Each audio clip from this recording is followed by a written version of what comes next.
week, we learned how to create Cypress commands to save us from repeating code. We created a login command and an add contact command, and we started to use them in our tests. Then I gave you a homework assignment to create a delete contact command and use it in your tests. How did you do with that? I'll show you how I did. Then we'll use all three of our commands in a new test, the update contact test. So, were you able to add a delete contact command? I will show you what I did.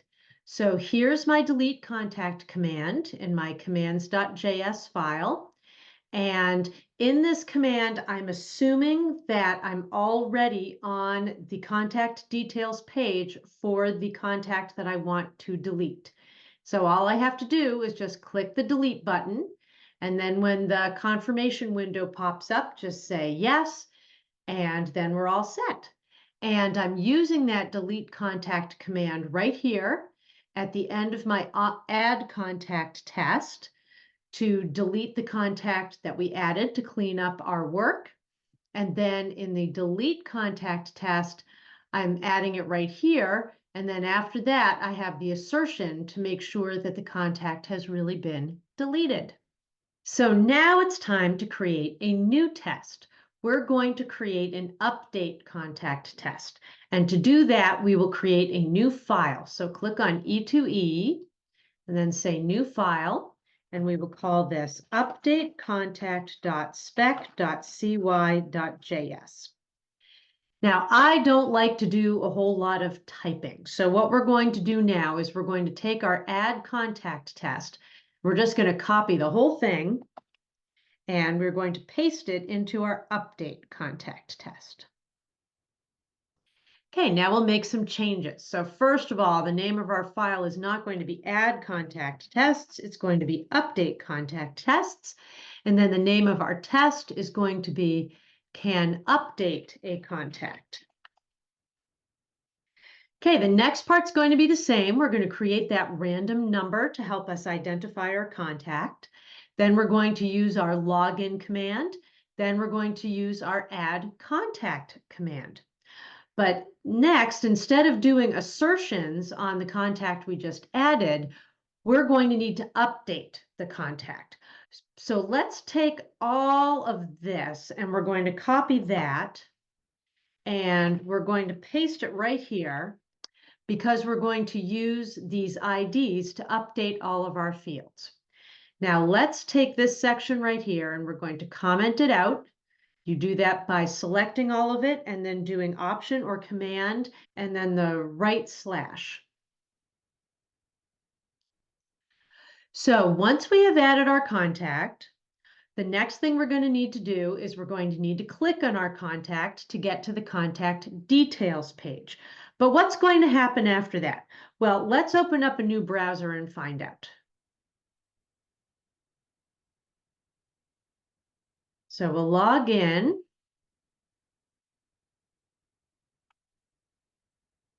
Oops.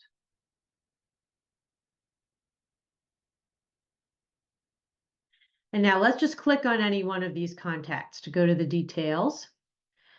Okay, here we are in the contact details page. If we want to edit the contact, what are we going to do after that? Well, we're going to need to click on the Edit Contact button.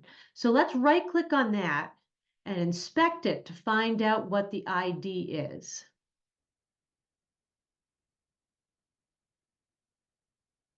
There it is. We can see it's called Edit-Contact. So from the contact details page, we're going to do CY contains edit contact, oops, CY get, and then click. Okay, let's comment out all of these lines too, so that we can run our test and we can just make sure that we're getting to that point correctly. Okay, let's run the update contact test. We've logged in, we're adding the contact. Then we went to the contact details page and we can see that the edit contact button worked because now we are on the edit contact page. Great. Now the next thing we need to do is we need to update all of the fields on the page. So we're going to uncomment these, which you can uncomment by just clicking Command and / again. Each of these CY get with the ID we still want to use, but instead of saying should, we're going to first say clear, which is going to clear the value from the field. And then we're going to say type, and we're going to type in the new value. Let's say update plus the random number, because we still want to keep that random number because then it will be easy to identify our new contact.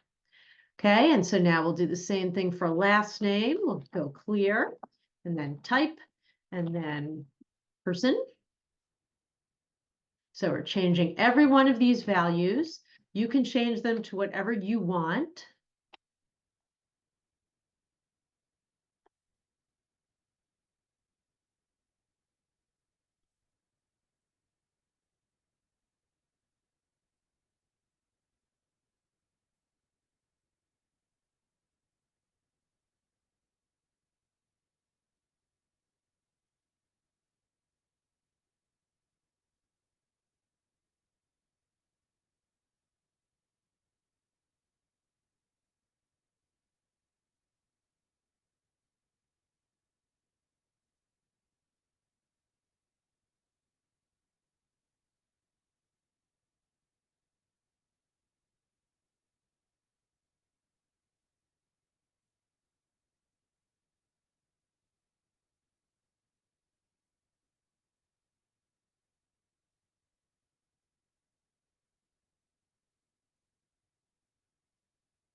Okay, let's make sure that all of those fields are updating correctly before we move on with our test. So let's run our test. Adding the contact, going to the edit, and we can see all of those fields are being edited. So that looks pretty good. Next thing we need to do is we need to click the submit button. So let's identify the submit button. It's identified just by the ID submit. That's easy. So we will now put right here cy.get submit click. Okay, let's run that and see what happens.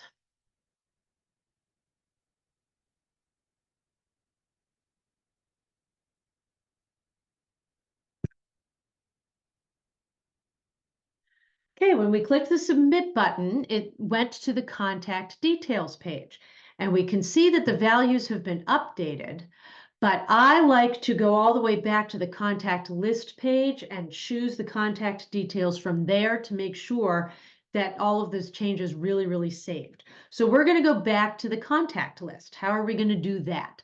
Well, with this button, let's identify that button. It is the return button. That's the ID. So we will say cy.get return click. Okay, so then at that point, that should take us back to the contact list page. So let's look at that.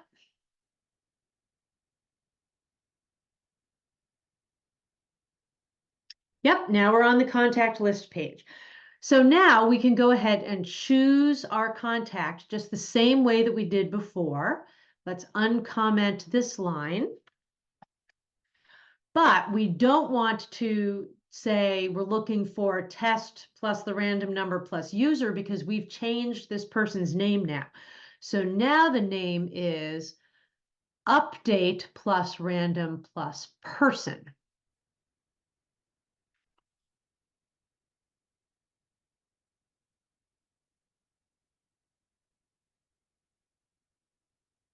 We remember to keep a space right in front of the word person because there's a space between the first and last name.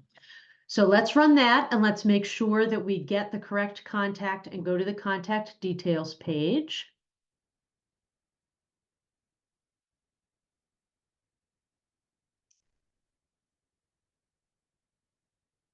Yep, we're on the contact details page. So now all that's left to do is our assertions, and then we'll delete the contact. So let's put in our assertions. We'll uncomment these lines.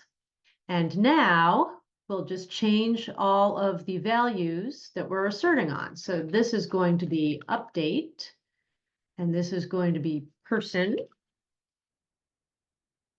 And then make sure that these values that you are putting in your assertions match the ones that you changed the contact to.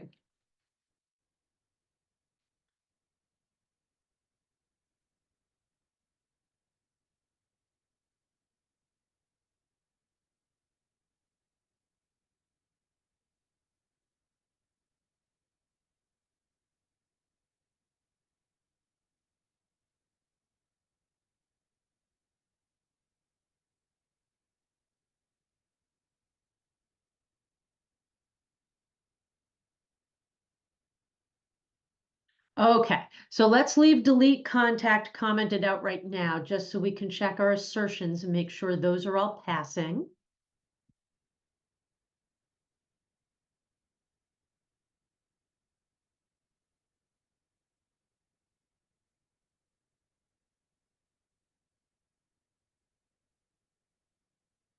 Oh, looks like we have a mistake. I see what it is. I had the wrong phone number in there, so let's fix that. Should be 555. Save, and we'll run again.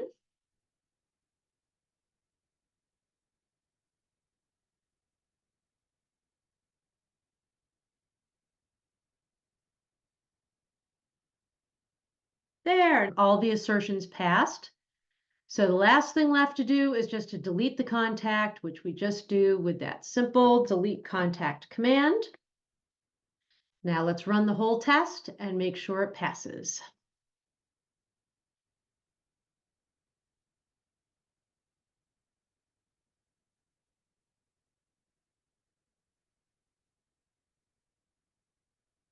We're looking good. We have now added in an update contact test.